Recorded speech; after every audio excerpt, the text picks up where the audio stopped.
आपण नवीन विषय शिकणार आहोत आणि आपल्या आजच्या विषयाचं नाव आहे लोकांपेक्षा देवाशी प्रामाणिक राहणे चांगले आहे. आजचा विषय लिहून घ्या.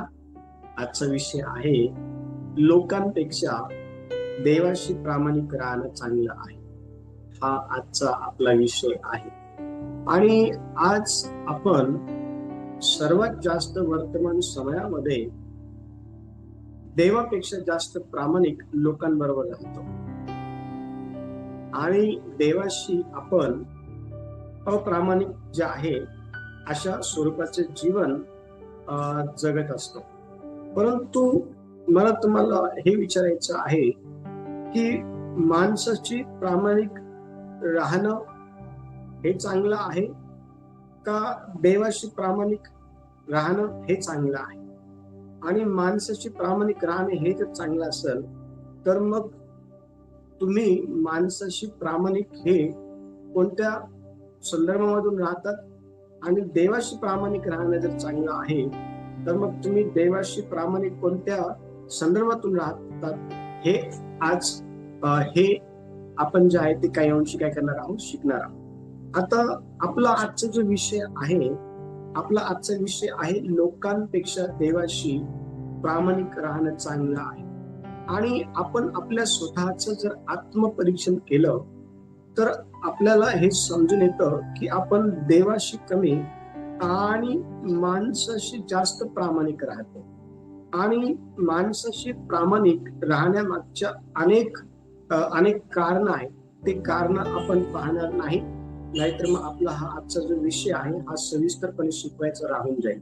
आणि देवाशी आपण का प्रामाणिक राहत नाही त्या मागचे देखील अनेक कारण आहेत. ठीक आहे, मग ते देखील एक एक जे आहे ना आपण येणाऱ्या दिवसांमध्ये काय करणार आहोत, पाहणार आहोत. पण आता सविस्तररित्या त्याकडे आपण जाणार नाही. पण मला तुम्हाला हे शिकवायचं आहे की लोकांपेक्षा देवाशी प्रामाणिक राहणं चांगलं आहे. आणि आपण ह्या जगामध्ये राहत असताना देवाशी प्रामाणिक राहून जीवन जगणं फार चांगलं आहे. आणि ज्या वेळेला आपण देवाशी प्रामाणिक राहून जीवन जगतो त्यावेळेला आपलं जीवन हे खऱ्या अर्थाने खूप आशीर्वादित जे आहे ते होत असतं. आणि मग आज आपण यातला पहिला जो मुद्दा पाहणार आहोत तो लिहून घ्या. पहिला जो मुद्दा आहे तो हा आहे, देव आपलं अंतःकरण पाहतो, लोक फक्त बाहेरील स्वरूप पाहतात. म्हणून देवाशी आपण प्रामाणिक राहायला पाहिजे. लक्ष द्या, आज आपण जर पाहिलं तर आपल्याला सर्वात जास्त देवाशी प्रामाणिक राहण्याची आवश्यकता का आहे, तर वचन सांगतं की परमेश्वर देव हा आपलं अंतःकरण पाहतो. आणि माणसापेक्षा देवाशी प्रामाणिक का राहायला पाहिजे, तर माणसाला आपल्या अंतःकरणात काय चालू आहे हे माहिती नाही.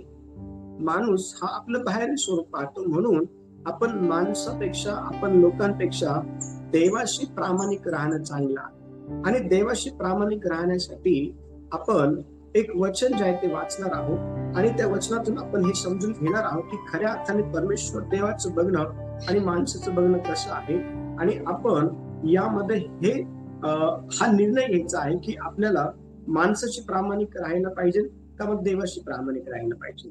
आणि आपण यावेळेला वचन काढूया. पहिले शमूएल याचा 16वा अध्याय आणि वचन 7 कोणीतरी वाचण्यासाठी मला मदत करा. आणि पहिले शमूएल 16वा अध्याय आणि 7व्या वचनामध्ये आपल्याला कशा प्रकारे देवाशी प्रामाणिक राहण्यासाठी देव कोणत्या गोष्टी पाहतो आणि माणसाशी प्रामाणिक राहण्याऐवजी देवाशी का प्रामाणिक राहायला पाहिजे हे आपण यातून काय करणार आहोत, शिकून घेणार आहोत. कोणीतरी वाचण्यासाठी मला मदत करा. पण परमेश्वराने शमूएलास म्हटले, तू त्याच्या स्वरूपावर अथवा त्याच्या शरीराच्या उंच काठीवर जाऊ नको, कारण मी त्याला नापसंत केले आहे. मानवासारखे परमेश्वराचे पाहणे नसते. मानव बाहेरचे स्वरूप पाहतो पण परमेश्वर हृदय पाहतो.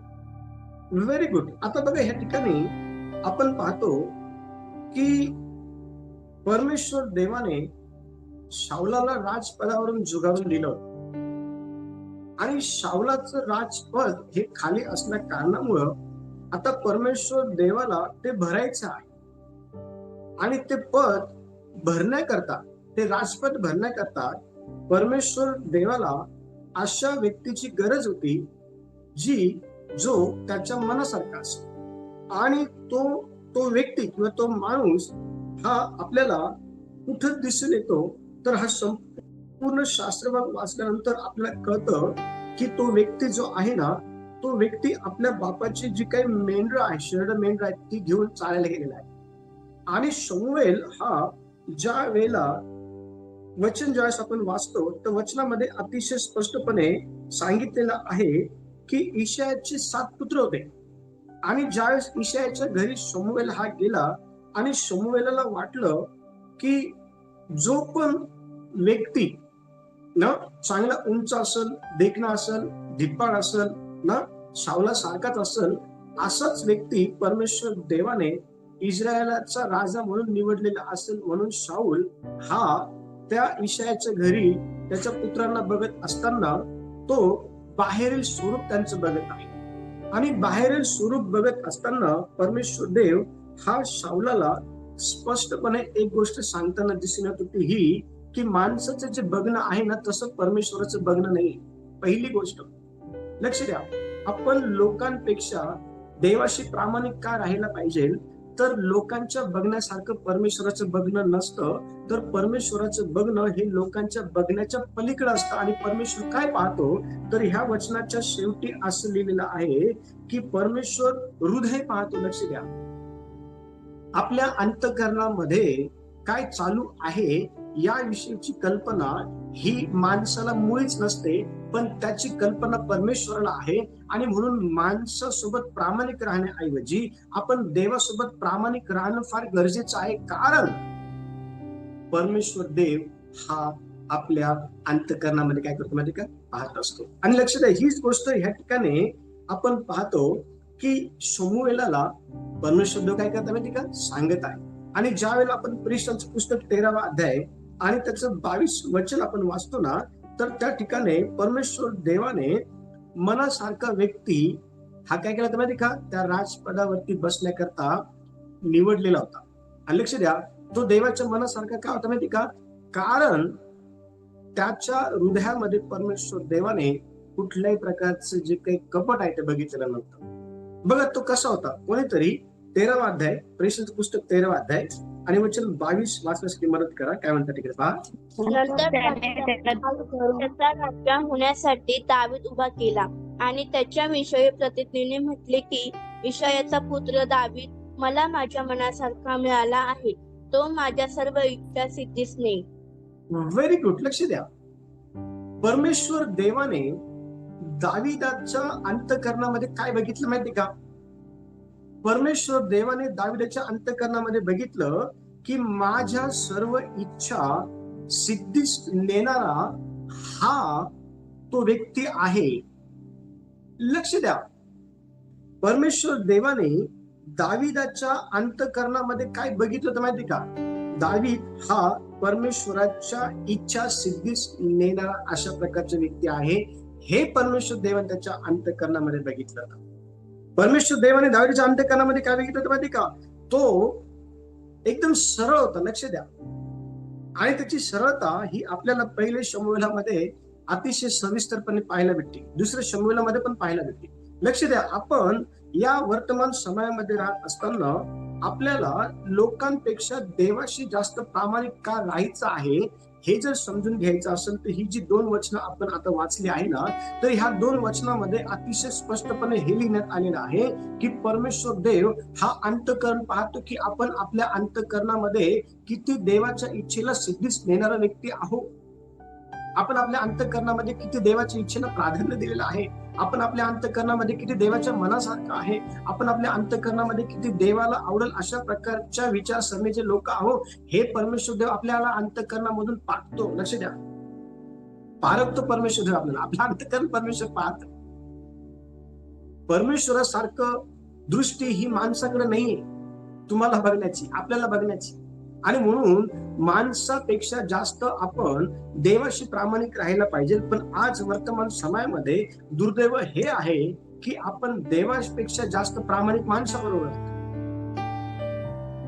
आणि आपण हे विसरून जातो की परमेश्वर देव हा माणसापेक्षा श्रेष्ठ आहे आणि परमेश्वर देव हा अंतःकरण पाहतो, बाहेरील स्वरूप पाहत नाही. आपण आपल्या जीवनामध्ये परमेश्वर देवाला घाबरणं फार गरजेचं आहे. आपण आपल्या जीवनामध्ये परमेश्वराचं रिस्पेक्ट करणं फार गरजेचं आहे, आदर करणं फार गरजेचं आहे. आपण परमेश्वर देवाला आपल्या जीवनामध्ये लक्ष द्या, त्या सर्व गोष्टी करण्याकरता जे आहे ना, सरळता दाखवणं फार गरजेचं आहे. पण आपण माणसांना घाबरतो, देवाला घाबरत नाही. आपण माणसांचा सन्मान करतो, देवाचा सन्मान करत नाही. आपण माणसाशी प्रामाणिक राहतो, देवाशी प्रामाणिक राहत नाही.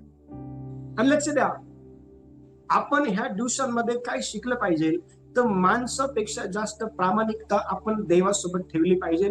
का माहिती का? कारण परमेश्वर देव हा आपल्या अंतःकरणामध्ये सरळ सरळ बघण्याची काय करतो माहिती का, क्षमता ठेवतो, माणूस नाही ठेवत. आणि म्हणून देवाला आपण ह्या दिवसांमध्ये काय केलं पाहिजे माहिती का? देवाला ह्या दिवसांमध्ये आपण आपल्या जीवनातली प्रामाणिकता दाखवली पाहिजे, देवासोबत आपण प्रामाणिक राहिले पाहिजे. दुसरा मुद्दा, यातला दुसरा मुद्दा, लोकांपेक्षा देवाशी प्रामाणिक राहणं चांगलं आहे. यातला दुसरा मुद्दा लिहून घ्या. देवाशी प्रामाणिकपणे राहिल्यास त्याचे आशीर्वाद निश्चितपणे मिळतील. म्हणून देवाशी प्रामाणिक राहायला पाहिजे. दुसरा मुद्दा लिहून घ्या परत एकदा.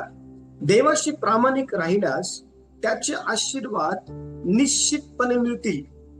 म्हणून देवाशी प्रामाणिक राहायला पाहिजे. लक्ष द्या, माणसाशी प्रामाणिक राहिल्यानंतर आशीर्वाद भेटेल किंवा नाही भेटणार याची गॅरंटी नाही. आणि ज्या व्यक्तीशी तुम्ही प्रामाणिक राहत आहे ना, तो पण तुम्हाला आशीर्वादित करेल किंवा नाही करणार याची पण गॅरंटीच नाही. हा, पण तुम्ही त्या माणसापेक्षा जर देवाशी जास्त प्रामाणिक राहिले तर परमेश्वर देवाचं अभिवचन अतिशय स्पष्टपणे आपल्याला सांगतं की त्याचे जे आशीर्वाद आहेत ते निश्चितपणे 101% किंबहुना त्यापेक्षा जास्त म्हटलं तरी चालेल, ते तुम्हाला भेटल्याशिवाय राहणार नाही. आणि बघा वचन काय सांगत आहे, ज्या वेळेला आपण पहिले शमूएल 2 अध्याय आणि वचन 30 आपण वाचतो ना, तर त्या ठिकाणी परमेश्वराचे आशीर्वाद प्राप्त करून घेण्यासंदर्भात काय लिहिले पहा. ठिकाणी पहिले शमूएल 2 अध्याय आणि वचन 30 पहा.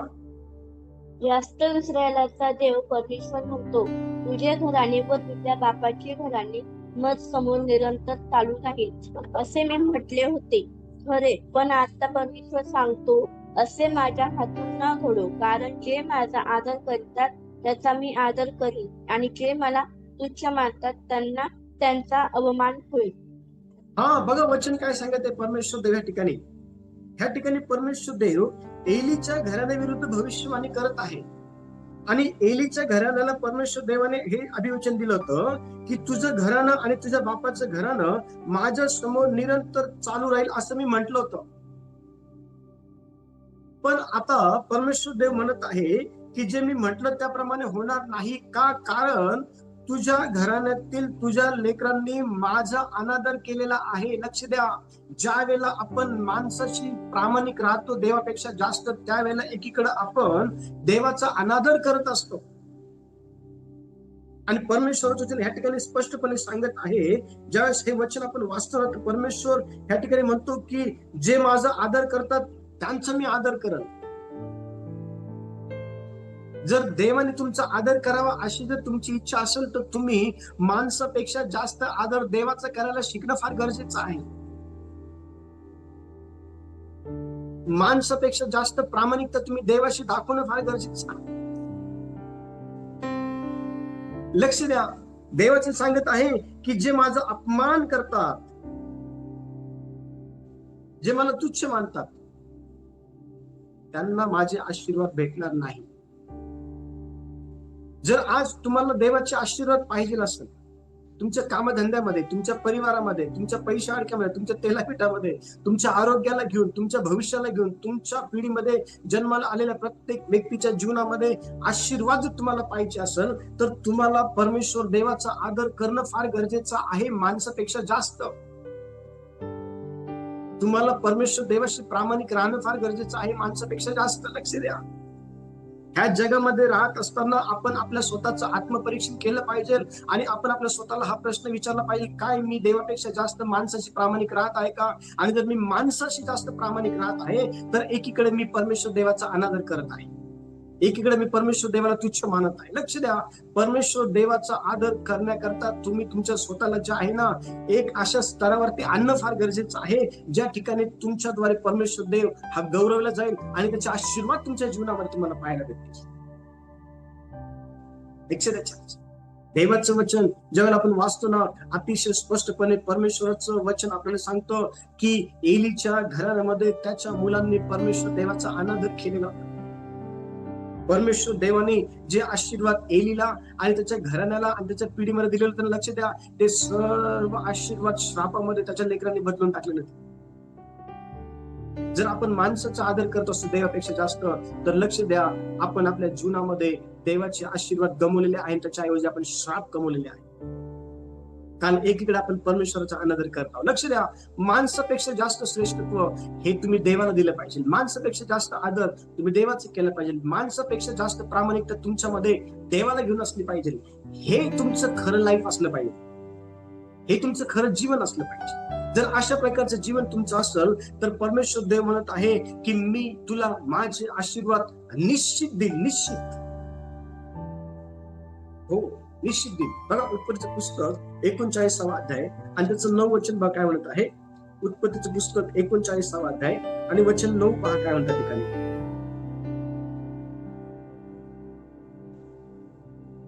या घरात माझ्यापेक्षा ते मोठे नाहीत आणि तुम्ही त्याची पत्नी केवळ म्हणून तुमच्या खेरीज त्यांनी माझ्यापासून काही दूर ठेवले नाही. असे असता एवढी मोठी वाईट गोष्ट करून मी देवाच्या विरुद्ध पाप कसे करू?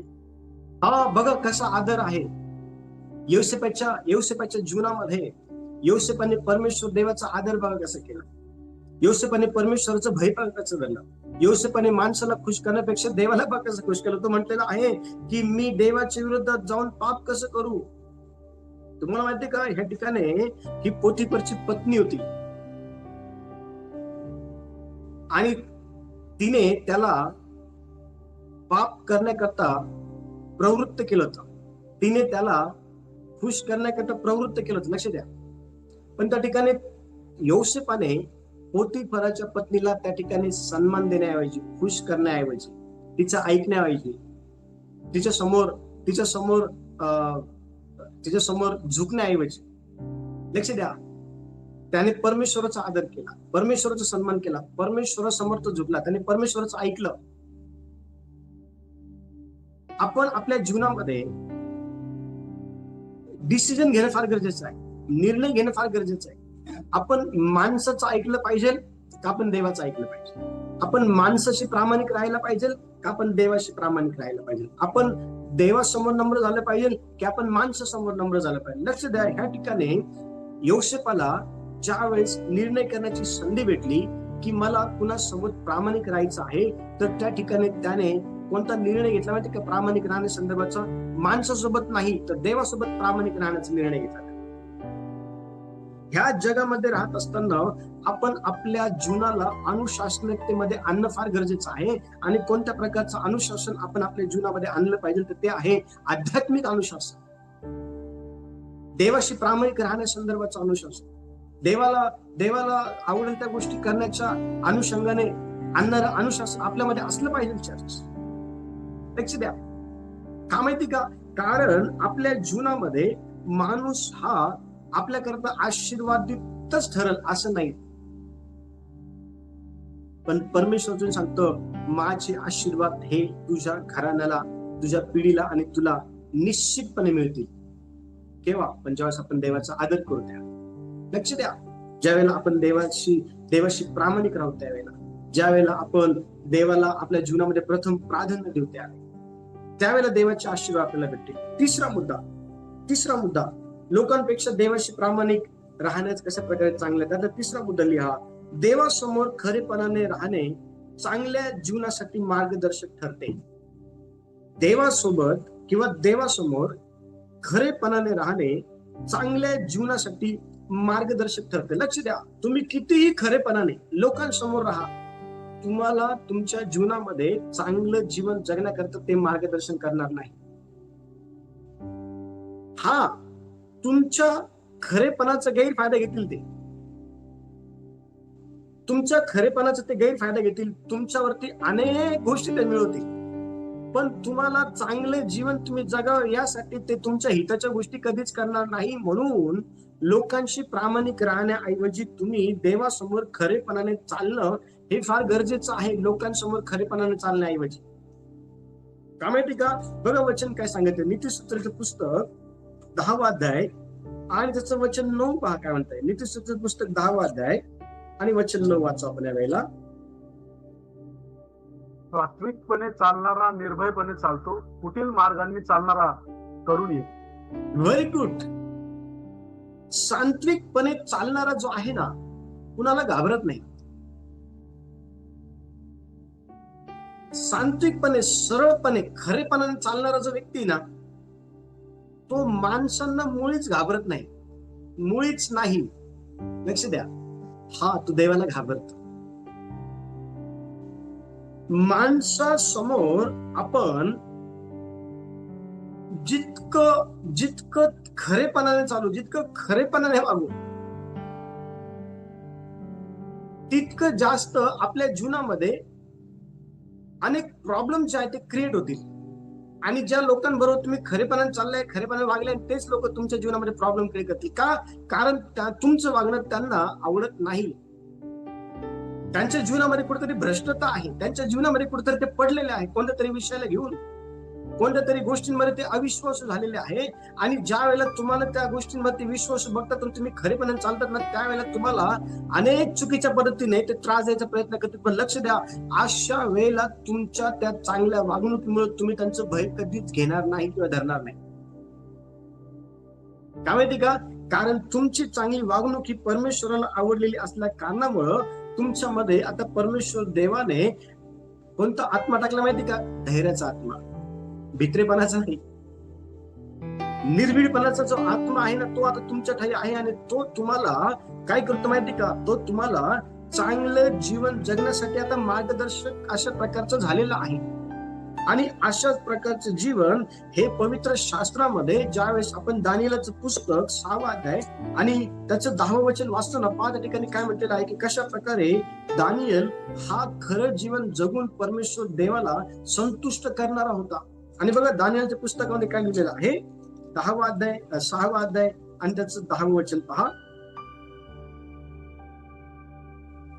या फरमानावर सही झाली आहे असे दानिएलाने ऐकले. तेव्हा तो आपल्या घरी गेला. त्याच्या खोलीतल्या खिडक्या यरुशलेमच्या दिशेकडे असून उघड्या होत्या. त्याने आपल्या नित्य क्रमाप्रमाणे दिवसातून 3दा गुडघे टेकून प्रार्थना केली व आपल्या देवाचा धन्यवाद केला. Very good. दाविदाला कळालं की फरमानावरती काय झाली, राजाची सही झालेली आहे. आणि फरमान काय होतं माहिती का? फरमान त्या ठिकाणी अतिशय स्पष्टपणे ज्यावेळेला आपण हा पूर्ण वृत्तांत वाचतो ना, त्यावेळेला अतिशय स्पष्टपणे त्या ठिकाणी फरमान बघ काय काढलं तर, कोणीतरी मला 7वं वचन वाचते मदत करा. वचन 7. राज्यातले सर्व मी दानिएला येस. राज्यातले सर्व देशाध्यक्ष, नायक, अधिपती, प्रांताधिकारी, मंत्री व सरदार यांनी असा विचार केला आहे की अशी एक राजआज्ञा व्हावी व अशी सक्त द्वाही फिरवली जावी की हे राजा 30 दिवसापर्यंत आपल्याशिवाय कोणाही देवाची अथवा मानवाची आराधना कोणी करील तर त्यास सिंहाच्या गुहेत टाकावे. बस. काय आज्ञा होती? राजआज्ञा.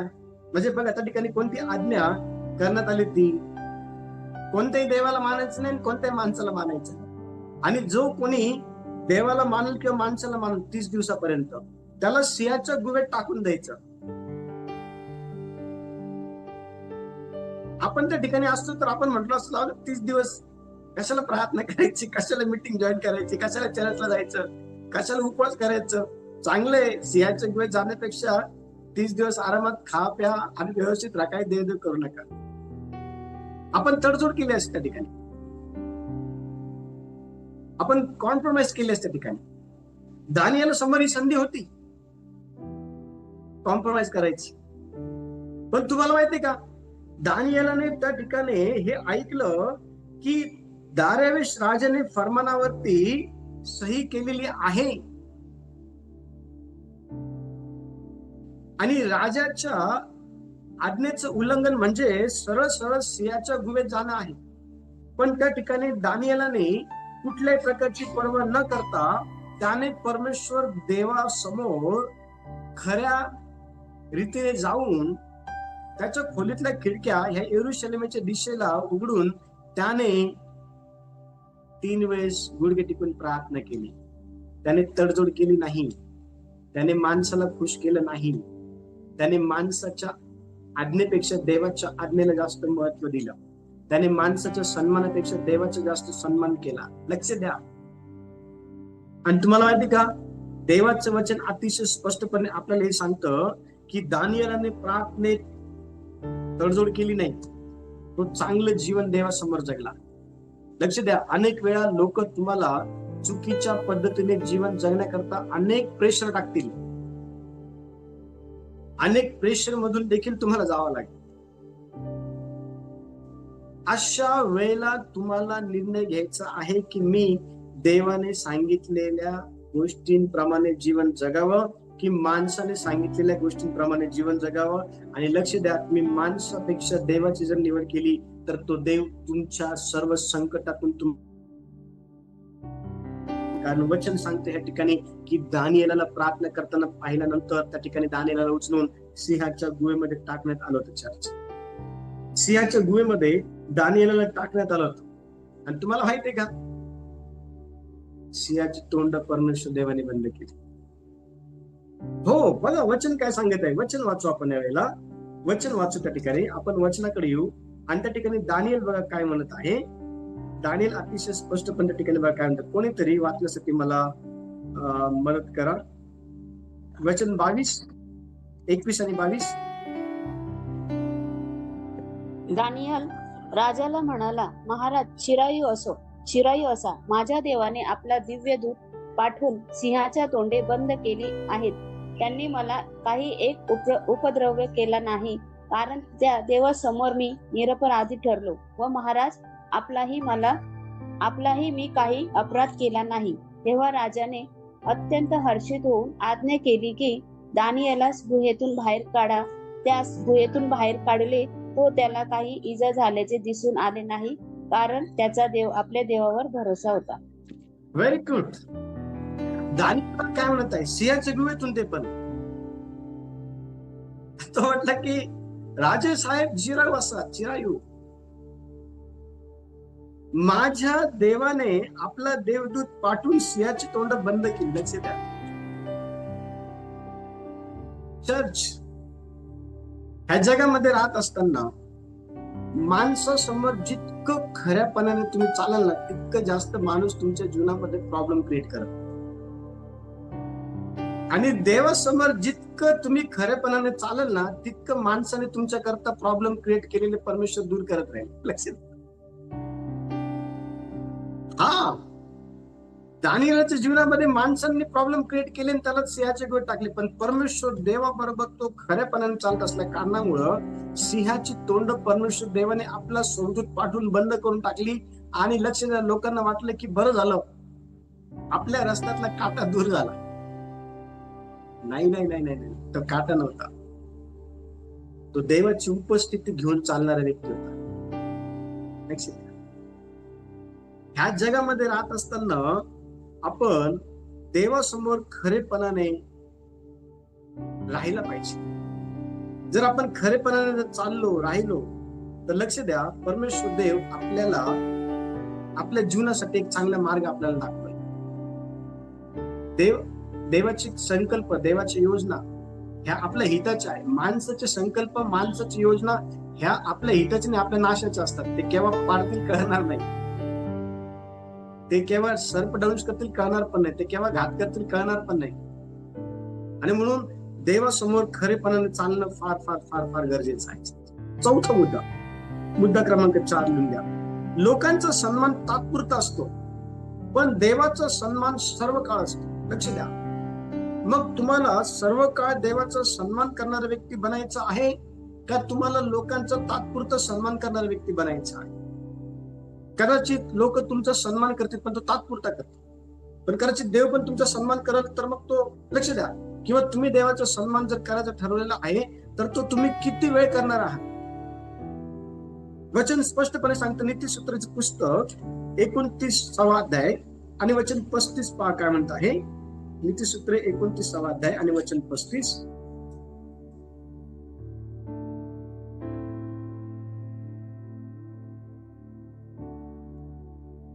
वचन 25 वाचा. मनुष्याची भीती पाशरूप होते, पण जो परमेश्वरावर धाव ठेवितो त्याचे संरक्षण होते. Very good. मनुष्याची भीती धरू नका. लक्ष द्या. मनुष्याची जी भय आहे ना, मनुष्याचं भय ते धरू नका. का माहिती का? कारण मनुष्याचं भय हे तुमच्या जीवनामध्ये तुम्हाला वेगवेगळ्या प्रकारच्या जाळ्यामध्ये अडकवल. मनुष्याचं भय हे तुम्हाला वेगवेगळ्या प्रकारच्या जाळ्यामध्ये अडकवल. पण परमेश्वराचं भय जर तुम्ही जर धरलं ना, तर परमेश्वराचं भय हे तुमचं संरक्षण करत, जे जाळे माणसाने तुमच्या जीवनामध्ये टाकलेले तुम्हाला फसवण्यासाठी, तुम्हाला अडकवण्यासाठी. आणि लक्ष द्या, कोणता व्यक्ती, कोणता फासा, कोणतं जाळं तुम्हाला अडकवून पाडण्यासाठी, तुम्हाला घात करण्यासाठी टाकतो हे तुम्हाला ओळखता येणार नाही. पण तुम्ही जर परमेश्वराचा सन्मान जर करणारे लोक असाल तर परमेश्वर देव हा तुमचं संरक्षण सदा सर्व काय करत. तुम्ही बघा, माणसाला जर सन्मान दिला नाही तर माणूस मग काय करतो माहिती का? डाव ठेवतो. बदला, सूड, फसवणं, अडकवणं, पाडणं, उकसवणं, लोकांना चिथवणं, लोकांना भडकवणं तुमच्या विरोधामध्ये. त्याला जर सन्मान दिला नाही, त्याला जर मान दिला नाही. हा, माझ्या बरोबर या गोष्टी झालेल्या आहेत, करत आहेत काही लोक. पण लक्ष द्या, परमेश्वर देवाचं सन्मान जर केलं ना, तर परमेश्वर देव हा आपल्याला माणसांच्या त्या प्रत्येक भाषेतून बाहेर काढून आपल्याला संरक्षण देण्याची जी काही सामर्थ्य आहे किंवा क्षमता आहे, ठेवतो. आणि म्हणून आपण काय केलं पाहिजे माहिती का? आपण माणसाचं भय धरू नये, देवाचं भय धरलं पाहिजे. माणूस हा मर्त्य आहे. लक्ष द्या, माणसाची आयुष्य मर्यादा 70 आणि शक्ती असेल तर 80 एवढीच आहे. हो, देवाला सुरुवात पण नाही, देवाचा शेवट पण नाही. तो अल्फा ओमेगा आहे. चर्च, लक्ष द्या. हो, आणि म्हणून माणसापेक्षा देवाचं भय जे आहे ते आपण धरलं पाहिजे. आणि लक्ष द्या, आपण ज्या वेळेला पवित्र शास्त्रामध्ये योहानाचं पुस्तक 21 अध्याय आणि वचन 17 वाचतो ना, तर योहानाच्या पुस्तकाच्या 21 अध्यायामध्ये आपल्याला पेत्र जो आहे ना, पेत्राने माणसाच्या भीतीमुळं येशूचा नाकार त्याने केला होता. माणसांना घाबरून माणसांच्या भीतीमुळं त्याने येशूला नाकारलं होतं. पण शेवटी झालं काय माहिती का? सरते शेवटी बघा, वचन 17 कोणतरी वाचा. योहानाचं पुस्तक 21 अध्याय आणि वचन 17. तिसऱ्याने तो त्याला म्हणाला, योहानाच्या पुत्रा सिमोना, माझ्यावर प्रेम करतोस काय? माझ्यावर प्रेम करतोस काय? असे तिसऱ्याने त्याला म्हटले. म्हणून पेत्र दुःखी होऊन त्याला म्हणाला, प्रभू, आपणाला सर्व ठाऊक आहे, मी आपणावर प्रेम करतो हे आपण ओळखले आहे. येशूने त्याला म्हटले, माझ्या मेंढरास चार. Very good. बघा, अगोदर माणसांना घाबरून त्याने येशूला 3 वेळेस नाकारलं. पण ज्यावेळेस त्याला कळलं ना की माणसाची भीती धरणं हे व्यर्थ आहे, परमेश्वराची भीती धरणं चांगलं आहे. माणसाचा सन्मान करण्याऐवजी देवाचा सन्मान करणं चांगलं आहे. ज्या वेळेला पेत्राला हे कळलं, त्यावेळेला पेत्र ह्या ठिकाणी कशा प्रकारे देवाचा, कशा प्रकारे प्रभूचा सन्मान करतो माहिती का? तो म्हणत आहे की प्रभू, तुला सर्व काही ठाऊक आहे, मी तुझ्यावरती किती प्रेम करतो. पहिल्यांदा विचारलं तो म्हणाला, हो प्रभू, तुझ्यावरती प्रेम करतो. दुसऱ्यांदा विचारलं, हो प्रभू, तुझ्यावरती प्रेम करतो. वर. ज्यावेळेस तिसऱ्यांदा विचारलं ना, वचन सांगतं ह्या ठिकाणी अतिशय स्पष्टपणे की तो त्या ठिकाणी दुःखी झाला. आणि त्यानंतर तो खरं बोलला, प्रभू तुला सर्व काही माहिती आहे, मी काही दिवसापूर्वीच तुला 3 वेळेस नाकारलं होतं, तुला माहिती आहे. तो दुःखी झाला आणि म्हटलं, प्रभू तुला सर्व काय माहिती, माझं अंतःकरण पाहणारा तू आहे, माझं अंतःकरण पाहणारा तू आहे, माझ्या अंतःकरणाच्या गोष्टी ज्याला समजतं तो तू माझा प्रभू आहे, तुला सगळं काही माहिती आहे प्रभू, मी तुझ्यावर किती प्रेम करतो. आणि लक्ष द्या, त्या ठिकाणी असं बोलून त्याने देवाचा सन्मान केला. लक्ष द्या, आपण आतून कसं आहो ना हे देवाला चांगलं माहिती आहे. आणि म्हणून आपण आतून माणसाला खुश करणारा नाही, देवाला खुश करणारा बनणं फार गरजेचं आहे. एक वेळेला माणूस नाराज झाला चालल, एक वेळेला नाही अनेक वेळा झालं तरी चालल, तुमच्या प्रखर सत्य वागण्याला घेऊन, पण देव मुळीच नाराज नको व्हायला. हो, देव मुळीच तो नाराज नको व्हायला. त्या ठिकाणी आपण पाहतो की पेत्राला कळालं की काही दिवसापूर्वीच मी ह्याला नाकारलं होतं आणि आता मी खोटं बोलू शकत नाही, परंतु देवा तुला सर्व काही टाकू, प्रभू तुला सर्व काही माहिती आहे, मी तुझ्यावर किती प्रेम करतो. देवाचा सन्मान करा, देवाला जीवनामध्ये प्रथम प्राधान्य द्या. लोकांचा सन्मान करण्याऐवजी देवाचा सन्मान करणं हे खूप चांगलं आहे. हो, हे खूप चांगलं आहे. अनेक वेळा लोकांचा सन्मान करून देखील ते तुमच्या जीवनामध्ये पाशरूप जे आहे ना, नीतिसूत्रच्या पुस्तकात सांगितल्याप्रमाणे 29 अध्याय वचन 25, अनेक जाळे अनेक फंदे तुमच्या रस्त्यावर टाकतात, पण देव कधीच टाकणार नाही. देव कधीच टाकणार नाही. तो 99 सोडून एकाला शोधण्यासाठी गेला आणि त्या 99 पैकी जे एक हरलं होतं ना, 100 मध्ये एक हरलं होतं ना, ते तुम्ही आणि मी होतो. हो, ते तुम्ही आणि मी होतो. चर्च पाचवा मुद्दा लिहून घ्या. लोकांपेक्षा देवाशी प्रामाणिक राहणं चांगलं आहे. त्यातला 5वा मुद्दा, देवाशी प्रामाणिक असलेले लोक परीक्षांमध्येही विजय मिळवतात. ज्या वेळेला नाना प्रकारच्या परीक्षांचा सामना तुम्हाला करावा लागतो, तर त्या परीक्षांमध्ये तुम्हाला देव विजय जो आहे ना तो मिळवून देत असतो. आणि तो का तुम्हाला विजय मिळवून देतो? कारण तुम्ही देवाशी प्रामाणिक राहत असल्या कारणामुळं. आणि बघा, योबाचं पुस्तक 23 अध्याय आणि वचन 10 पहा काय म्हणत आहे. योबाचं पुस्तक 23 अध्याय आणि वचन 10 पहा.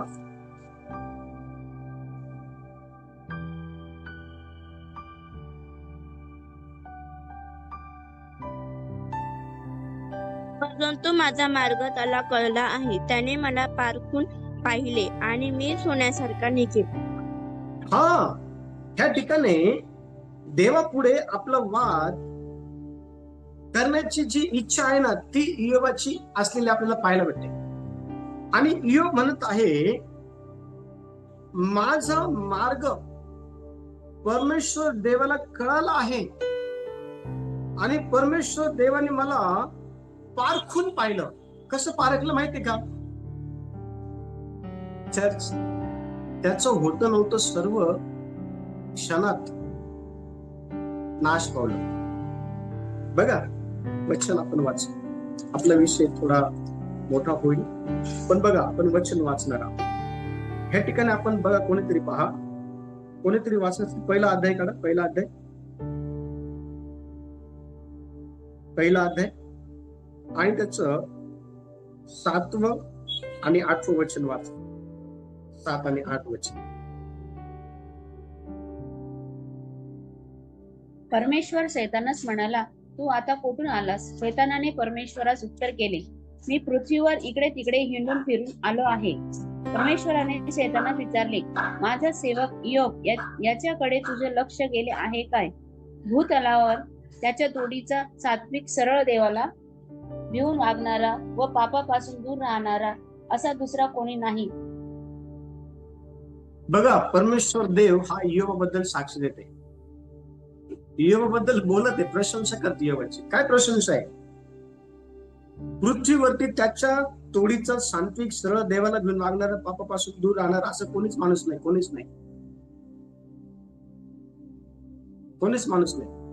आणि तुम्हाला माहिती का, सैतानाचं आणि परमेश्वर देवाचं बोलणं चालू असताना ह्या ठिकाणी आपण पाहतो की हा शास्त्रभाग जर पूर्ण जर वाचला ना, तर परमेश्वर देव हा त्या ठिकाणी सैतानाला एक गोष्ट म्हणत आहे. बघा वचन 11 वाचा. तू आपला हात पुढे करून त्याच्या सर्वस्वास लावून तर पहा, म्हणजे तो तुझ्या तोंडावर तुझा अव्हेर करेल. आता ह्या ठिकाणी शैतान परमेश्वराला म्हणत आहे. आणि तुम्हाला माहिती का, परमेश्वर देवाने ह्या शास्त्र भागामध्ये काही गोष्टी करण्याची अनुमती जी आहे ती सैतानाला दिली. आणि हा शास्त्रभाग पूर्ण वाचल्यानंतर आपल्याला कळून येतं की त्याची मुलं, त्याच्या मुली, त्याच्या ज्येष्ठ पुत्राच्या घरी जेवण खाऊन करत असताना ते घर त्यांच्यातून कोसळलं, पूर्ण जण मरून गेले. त्याचे शेरड, मेंढर, उंट, त्याचं काय होतं नव्हतं सर्व काही लुटून नेलं. त्याचे जे काही गडी होते त्यांना पण मारून टाकलं. इतक्या भयानक अशा संकटाचा सामना योग करत होता. आणि त्या संकटांमध्ये, त्या परीक्षांमध्ये योबाने आपल्या मुखातून अनुचित गोष्ट बाहेर काढली नाही. तो म्हटला, धन्य त्या देवाचं नाव ज्याने दिलं त्याने नेलं. आणि तुम्हाला माहिती का, परमेश्वर देवाने त्याला त्याच्या संकटातून बाहेर काढलं. आणि ह्या अध्यायाच्या शेवटच्या ह्या पुस्तकाच्या शेवटच्या अध्यायामध्ये ज्यावेळेस आपण येतो ना, बघा त्या ठिकाणी अतिशय स्पष्टपणे सांगितलेलं आहे. 42वा अध्याय काढा, 42वा अध्याय आणि त्याचं 12, 13 आणि 14 वचन वाचा. 12, 13, 14 आणि 15. योबाचे उत्तरवय पूर्ववयाहून अधिक सुख संपन्न केले. 14,000 मेंढरे, 6,000 उंट, बैलांच्या 1,000 जोड्या आणि 1,000 गाढवी, इतक्यांचा तो धनी झाला. त्याला आणखी 7 पुत्र व 3 कन्या झाल्या. एका कन्याचे नाव यमिमा, दुसरीचे कसिया व तिसरीचे केरन हुपुक अशी त्याची नावे त्यांनी ठेवली. योबाच्या कन्या इतक्या सुंदर स्त्रिया सगळ्या देशात नव्हत्या. त्यांच्या बापाने त्यास त्यांच्या भावाप्रमाणेच वतन वाटून दिले. त्यानंतर काय आहे, परमेश्वर देवाने योबाला दुप्पट आशीर्वादित केलं. का? कारण तो संकटामध्ये राहत असताना देखील परमेश्वर देवाशी प्रामाणिक राहिला. त्याने परमेश्वर देवावरती अनुचित कृत्य केल्याचा आरोप ठेवला नाही. देवा, तू हे काय केलं माझ्या जीवनामध्ये, तू हे कशाला केलं, असं काहीच बोलला नाही योग त्या ठिकाणी, काहीच नाही. आणि तुम्हाला माहिती का, परमेश्वर देवाने कालांतराने त्याला त्याच्या संकटातून बाहेर पण काढलं. जिकडं त्याच्याकडं 7,000 मेंढर होते ना, तिकडे देवाने त्याला 14,000, तिकडे त्याला देवाने, आपण जेव्हा हे वचन वाचतो ना, 142वा अध्याय जेव्हा आपण वाचतो ना, तर दुप्पट दिलेलं आहे. प्रत्येक गोष्ट परमेश्वर देवाने त्याला दुप्पट दिलेली आहे. बघा, 14,000 मेंढरे, 6,000 उंट, बैलाच्या 6,000 जोड्या, 6,000 गाढवी, इकडे 3,000 तिकडे वाढलेले. परमेश्वर देवासोबत प्रामाणिकपणे नेहमी आपण चाललं पाहिजे. तर परमेश्वर देव हा आपल्याला आपल्या परीक्षेमध्ये विजय देतो. न केवळ विजय, तो आपल्याला आशीर्वाद देखील करत असतो. बघा, योबाचं पुस्तक 1 अध्याय आणि वचन 22 काय म्हणतंय. वचन 22, 1 अध्याय 22 वचन. या सर्व प्रसंगात योबाच्या हातून पाप झाले नाही व अनुचित कृत्य केल्याचा आरोप त्याने देवावर केला नाही. हा, योबाने आहे ना, लक्ष द्या, त्याच्या जीवनामध्ये संकटाचा सामना करत असताना योग त्या ठिकाणी परमेश्वर देवावरती अनुचित कृत्य केल्याचा आरोप ठेवत नाहीये. त्याच्या हातून पाप नाही झालं संकटामध्ये, तरी पण त्याच्या जीवनात एवढं दुःख होतं, एवढं लॉस एका दिवसामध्ये. तो इथं होता, असं झालं खाली. पण तो इथं असताना पण देवावरती प्रेम करणार होता. इथं असताना पण देवाचे प्रेम करणार होता. इथं असताना देवाचा सन्मान करणार होता. तो इथं असताना पण देवाचा सन्मान कर. लक्ष द्या, इथं असताना सन्मान केला, तो इथे गेला. इथं असताना केला. जीवनामध्ये अप अँड डाऊन्स आहे, पण लक्ष द्या, प्रत्येक अप अँड डाऊन्स मध्ये परमेश्वर देव हा तुम्हाला तुमच्या त्या अप अँड डाऊन्स मध्ये बाहेर काढायचं पण त्याच्याकडे प्लॅन्स आहे आणि आशीर्वाद करायचं पण प्लॅन्स आहे. तो एकाला उंच करतो, एकाला तो खाली पण करतो. लक्षात, एकाला खाली करतो तो दुसऱ्याला तो उंच पण करतो. आणि म्हणून आपण आपल्या जीवनामध्ये देवाशी प्रामाणिक राहायला पाहिजे. शेवटचे 2 मुद्दे आहे. 6वा मुद्दा लिहून घ्या. देवाशी प्रामाणिक राहणे म्हणजे आत्मिक त्याचा मार्ग. देवाशी प्रामाणिक राहणे म्हणजे आत्मिकतेचा मार्ग. देवाशी प्रामाणिक राहून तुम्ही आत्मिकतेमध्ये आणखीन पुढे पुढे जाऊ शकतात. आणि त्यासाठी तुम्हाला देवाशी प्रामाणिक राहायला पाहिजे. आणि ज्यावेळेस आपण 1 तिमोथी 4 अध्याय आणि वचन 8 वाचतो ना, त्या ठिकाणी आपल्याला आध्यात्मिकतेमध्ये आणखीन पुढे जाण्याचा जो काही मार्ग आहे तो आहे देवाची भक्ती हा लाभ आहे. आणि लक्ष द्या, देवाची भक्ती ही आपण नवीन काळामध्ये कोणत्या व्यक्तीने शेवटपर्यंत केली हे जर पाहायचं असेल, हे जर समजून घ्यायचं असेल तर आपल्याला 2 तिमोथी 4 अध्याय आणि वचन 7 पहा. काय म्हणतात त्या ठिकाणी? कोणता व्यक्ती आहे तो, त्याचं नाव काय आहे आणि तो काय म्हणतो बघा देवाची भक्ती करण्याच्या संदर्भात. 2 तिमोथी 4 अध्याय आणि वचन 7. जे सुयुद्ध ते मी केले आहे, धाव संपविली आहे, विश्वास राखिला आहे. Very good. ह्या ठिकाणी तिमोथेला संत पौल म्हणत आहे की तिमोथ्या, शेवटपर्यंत मी विश्वासू राहिलो, शेवटपर्यंत देवाशी मी एकनिष्ठ राहिलो, शेवटपर्यंत मी जी काही धाव मला दिलेली होती देवाने धावण्यासाठी ती मी धावलो. आणि ही धाव धावत असताना मी देवाशी प्रामाणिक राहिलो. माझ्या जीवनात अनेक समस्या आल्या, अनेक प्रॉब्लेम आले, अनेक संकट आले, उपवासमार झाली, गणपती फुटले, दगडमार झाली, जीवनात अनेक छळ झाला, पण मी देवाशी एकनिष्ठ राहिलो. मी देवाच्या मागे चाललो, मी चांगलं सिद्ध केलं, मी विश्वास राखला. लक्ष द्या, देवाशी प्रामाणिक राहणं म्हणजे काय माहितीये का? आत्मिक जीवनामध्ये आणखीन पुढे जाणं. आणि आपल्याला ह्या दिवसांमध्ये ह्या गोष्टी करणं फार गरजेचं आहे. शेवटचा मुद्दा, शेवटी देवापुढे हिशोब द्यावा लागेल. आपण ह्या जगामध्ये राहत असताना माणसाला खुश करणारं बनलो की देवाला खुश करणारं बनलो? माणसाचा सन्मान केला की देवाचा सन्मान केला? माणसाचं ऐकलं की देवाचं ऐकलं? माणसाला घाबरलं की देवाला घाबरलं? ह्या सर्व गोष्टींचा हिशोब आपल्याला द्यावा लागेल. बघा, रोमकरांचं पत्र 14 अध्याय आणि 12 वचन काय म्हणतं बघा. 14 अध्याय आणि 12 वचन.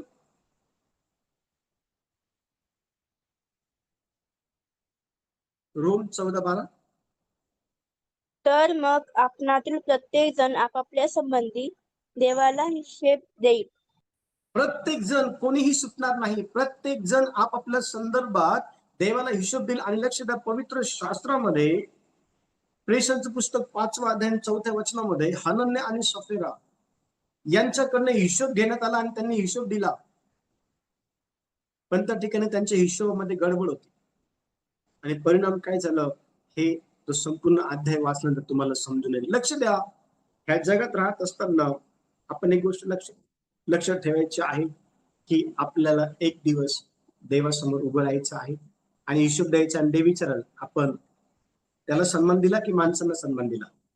माणसांना घाबरलो की देवाला घाबरलो? माणसांचं ऐकलं की देवाचं ऐकलं? प्रत्येक गोष्टी आपल्याला द्यावं लागेल देवाला. चर्च, आपण लोकांशी प्रामाणिक राहण्यापेक्षा देवाशी प्रामाणिक राहणं फार गरजेचं आहे. आणि त्या अनुषंगाने आपल्याला वाटचाल करता यावी म्हणून पवित्र आत्म्याचे मार्गदर्शन आपल्या जीवनामध्ये नेहमी नेहमी नेहमी मागा. देवबाप या वचनाच्या द्वारे सर्वांना आशीर्वाद देव. सर्वांना प्रेज द लॉर्ड. आपण आपले डोळे बंद करू आणि आपण प्रार्थना करू.